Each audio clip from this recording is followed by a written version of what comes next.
আসসালামাইকুম। চাকরি নয় ব্যবসা আমার ইউটিউব চ্যানেলে আপনাদের স্বাগতম। আপনারা সবাই জানেন এই চ্যানেলে নিত্য নতুন যে বিজনেস আইডিয়া সম্পর্কে ধারণা দেওয়া হয়।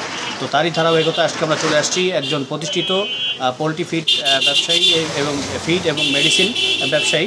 উনি এই পোলট্রি ফিডের ডিলার। তো আপনারা কীভাবে এই ফিডের ডিলারশিপ নেবেন এবং কীভাবে ব্যবসা করতে পারেন তার আদ্যবন্ত শুনতে পারবেন একজন প্রতিষ্ঠিত ব্যবসায়ী মিলু ভাইয়ের কাছে। তো আমরা চলে যাবো মিলু ভাইয়ের কাছে। আসসালামু আলাইকুম মিলু ভাই, কেমন আছেন আপনি? আলহামদুলিল্লাহ, ভালো আছেন আপনারা?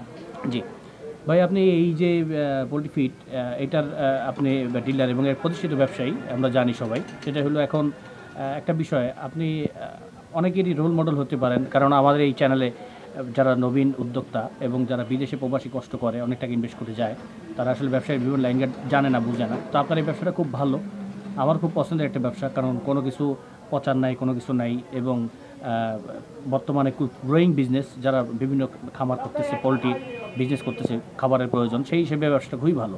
তো এখন একটা বিষয় কি ভাই, আপনি তো অলরেডি সফল এবং অনেক বছর ধরে ব্যবসা করতেছেন। এখন নতুন যারা এই ব্যবসা করতে চায় তাদের জন্য আপনার কি উপদেশটা কি হবে? সবাইকে আমি এভাবেই বলবো যে আপনারা যারা বেকার আছেন, যারা বিদেশে যেতে চাচ্ছেন, অনেক টাকা অনেক জায়গা বিক্রি করে, অনেক টাকা লোন করে, হ্যাঁ, অনেক টাকা ধার করে, তো আপনাদের কাছে আমার অনুরোধ যে অন্তত আপনারা আর যাই করেন বিদেশের ব্যাপারে কখনোই লোন করবেন না, ধার আনবেন না। এই টাকাটা লোন করে প্রয়োজনে আপনি নিজে ব্যবসা শুরু করেন। সেটা আপনি ডিসিশন নেন যে আপনি ফিডের ব্যবসা করবেন, না খামারের ব্যবসা করবেন, না ডেইরি গরুর ফার্ম করবেন। এটাই আপনি ডিসিশন নেবেন কোনটা করবেন। তো আমার মনে হয় আপনারা যারা এই বিদেশে গিয়ে, হ্যাঁ, আজকে যেমন আমি আমার একটা ভাইকে বিদেশে পাঠাইছিলাম, আজকে আমার পয়সা ছিল বিদায় আমি আমার ভাইটাকে আবার ফেরত নিয়ে আসছি, 15 লক্ষ টাকা খরচ করছি। হ্যাঁ, আমার ভাইটা ওইখানে গিয়ে কোনো কাজ পায়নি। জি, পরে আবারও চলে আসছে, আবার নিয়ে আসছি। তো হয়তো আজকে আমি আমার ভাই দেখে নিয়ে আসতে পারছি, কিন্তু আমার কোনো ধার করা টাকাও ছিল না, কোনো লোন করাও টাকা ছিল না, আমার টাকাটাই নেই, লস হলো। কিন্তু আপনারা যদি এই টাকাটা আপনাদের ধার করা হতো বা চল্লিশ হতো, তখন কী অবস্থা হতো? তো সেই জন্য আমি সবাইকেই বলবো যে আমি আসলেই একজন উদীয়মান মানের ব্যবসায়ী। আমি চাই অল্প বয়সে আপনারাও যে কোনো বয়সী ব্যবসাটা আপনারা করতে পারেন, এটা আসলে একটা লাভজনক ব্যবসা। কিন্তু এখানে ব্যবসায় যদি আপনি সময় দেন, শ্রম দেন, হ্যাঁ, তো অবশ্যই এখানে একটা সফলতা আসে। আমি আশা করবো যে আপনারা সবাই আমার মতো এভাবে শুরু করবেন। এতে অনেক পুঁজি লাগে তা না, আপনি প্রথমে ছোটো পরিসরে করেন, যেভাবে আমি শুরু করছিলাম মাত্র 40,000 টাকা থেকে আমার জীবনে পথ চলা শুরু। জি, ওখান থেকেই আমি আস্তে আস্তে আস্তে আস্তে আস্তে আস্তে করে এরকম একটা পর্যায়ে এসে দাঁড়াইছি। তো আমি চাবো যে আপনারাও এইভাবে আমার মতো অল্প পুঁজি দিয়ে শুরু করেন। হ্যাঁ, আমি 1 লাখ টাকা দিয়ে ব্যবসা করি, আপনি 10,000 টাকা দিয়ে ব্যবসা শুরু করেন। হ্যাঁ, আচ্ছা আচ্ছা, এটা করেন। হ্যাঁ, তো সব মিলে আপনারা এটা করলে আমার মনে হয় সবচেয়ে ভালো হবে। আর যদি কোনো পরামর্শ নেওয়ার থাকে, কোনো কিছু জানার থাকে, হ্যাঁ, এই ইউটিউব চ্যানেল থেকে আপনারা জেনে নিন। এই ভাইয়া আছে, সর্বক্ষণিক সবার সহযোগিতাই করে উনি। যদি এখানে তো অনেক কিছুই বলার আছে, আসলে বলতে গেলে তো অনেক সময়। তো যদি আপনাদের ডিটেলস কোনো কিছু জানার থাকে এই ব্যবসার সম্পর্কে, আপনি সব ভাইয়ের কাছে শেয়ার করবেন ফোন করে, ভাইয়ের সব ডিটেলস আপনাদেরকে বলে দেবে। তবে এখন আর বিদেশ যাওয়ার কোনো দরকার নেই, দেশে বসে অনেক টাকা ইনকাম করা যায়। আপনারা কেন বিদেশ যাবেন? আপনারা কেন এত টাকা লোন করবেন, ধার করবেন?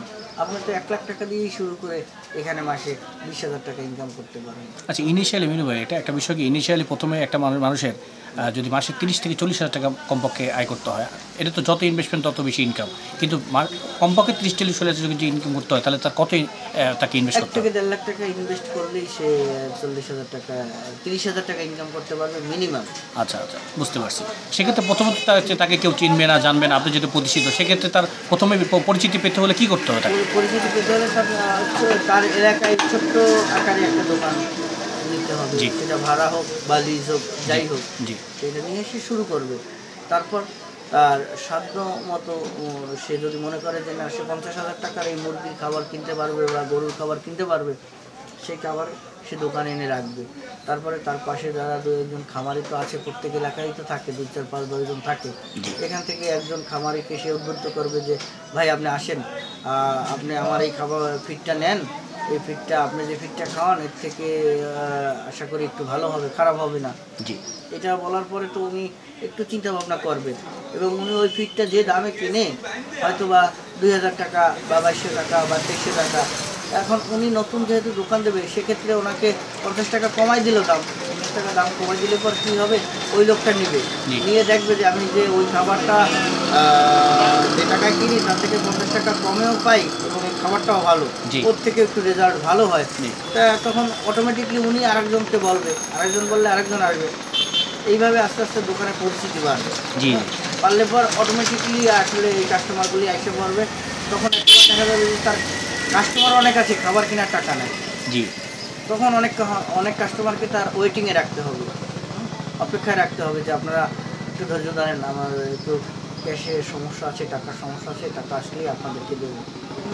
এরকম একটা পর্যায়ে চলে যায়। তখন যখন আমার অনেক কাস্টমার থাকে তখন এই কোম্পানিও অনেক সাপোর্ট দেয়, অনেক হেল্প করে, টাকা বাকি তো টাকা মাল দিয়ে অনেক খাবার দেয়। জি, জি, বুঝতে পারছি। সেই থেকেই আস্তে আস্তে আরও পথে আগানো যায়।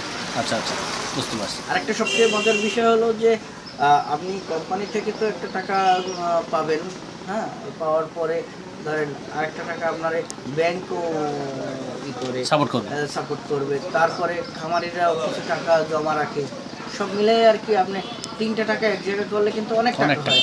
এই টাকাটা দিয়ে আপনি শুরু করতে পারেন, তাতে 5-7-10 লাখ টাকা আপনি ধার করা পালন করার কোনো কিছু নেই। আচ্ছা মিলু ভাই, একটা বিষয় কি, আপনি অনেক কষ্ট করছেন আমি জানি, এই কষ্ট থেকে আজকে এই পর্যায়ে আসছেন, তো এখন আপনার আনুমানিক আল্লাহর মতে মাসে কেমন ইনকাম আছে গড়পড়তায়?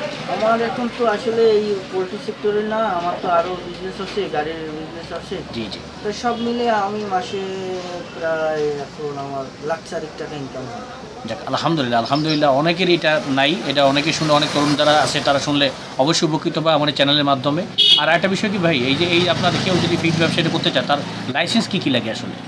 এখানে প্রথমত ট্রেড লাইসেন্স লাগে, প্রাণী সম্পদ অধিদপ্তরের খাদ্য বিক্রির জন্য একটা, এখানে প্রাণী সম্পদ অধিদপ্তর থেকে একটা আনতে হয়।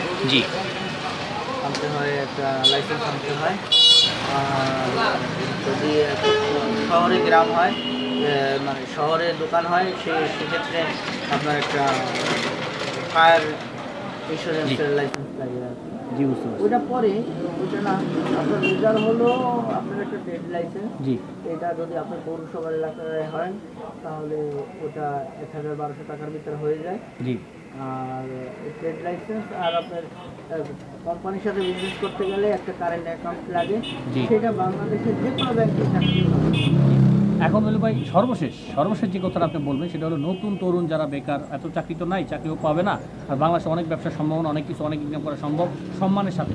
এখন যারা বিদেশে কষ্ট করে অনেক কম বেতন পায় এবং আবার বেতন ঠিকমতো পায়ও না, অনেক কষ্টে তারা আছে, কিন্তু তাদের উদ্দেশ্যে সর্বশেষ আপনি কী উপদেশ দিবেন? আপনার যে এত প্রতিষ্ঠিত ব্যবসায়ী, এই ব্যবসায়ীর যে একটা গোপন টেকনিক আপনি যে অবলম্বন করেন, এত দ্রুত আপনি সবার নাম কাম ছড়াইছেন, অনেক সুনাম করছেন, তো সেই যে টেকনিকটা একটু বলে দেন তাদের উদ্দেশ্যে, যাতে তারা খুব সহজে সফল কাম হতে পারে। তো আমি সবাইকে বলবো যে আপনারা চিন্তা হতাশ হওয়ার কিছু নাই। আমি সবচেয়ে সর্বোপরি একটা কথাই বলবো যে জীবনে কিছু করতে হলে মানে মনকে স্থির রাখতে হবে, কখনোই ভাবা যাবে না যে আমি দুর্বল, নিজেকে ভাবতে হবে যে আমি আসলে আমি পারি। জি, আপনি পারেন আর নাই পারেন, কিন্তু মনের ভিতরে একটা জিনিসই রাখতে হবে, আমি পারবো। আপনার উদ্দেশ্য থাকতে হবে যে আমি এখান থেকে দৌড়ে অনেক দূর যাবো, এটাই মাথায় রাখতে হবে। আর বলবো যে চেষ্টা থাকলে আসলেই সব কিছুই করা সম্ভব। তো আমি সবাইকেই বলবো যে আর কিছুই না পারেন, আপনারা যদি মনে করেন আপনার কাছে 10,000 টাকা আছে, তাহলে আপনি 10,000 টাকা দিয়ে আপনি কয়টা কোয়েলের ফার্ম করেন, 500 কোয়েল আনেন, কোয়েলের বাচ্চা এখানে আনার পরে ওই কোয়েল ডিম দেবে, ডিম দেওয়ার পরে ডিমগুলি বিক্রি করবেন, তারপরে এখান থেকে কিছু টাকা হবে। জি, বলবো আপনাকে অসংখ্য ধন্যবাদ। অনেক দিকদর্শনমূলক কথা আমি শুনলাম এবং আমি মনে করি এই কথা যে কেউ শুনলে উদ্দীপিত হবে, অনুপ্রেরণা পাবে এবং নতুন নতুন উদ্যোক্তা তৈরিতে অবশ্যই আপনার এই বক্তব্য অগ্রণী ভূমিকা পালন করবে। তো আপনি ভালো থাকেন, সুস্থ থাকেন, আল্লাহ আপনাকে ভালো করুক, ব্যবসা আরও উত্তরোত্তর সমৃদ্ধি কামনা করি আপনার। আল্লাহ হাফিজ, আসসালামু আলাইকুম।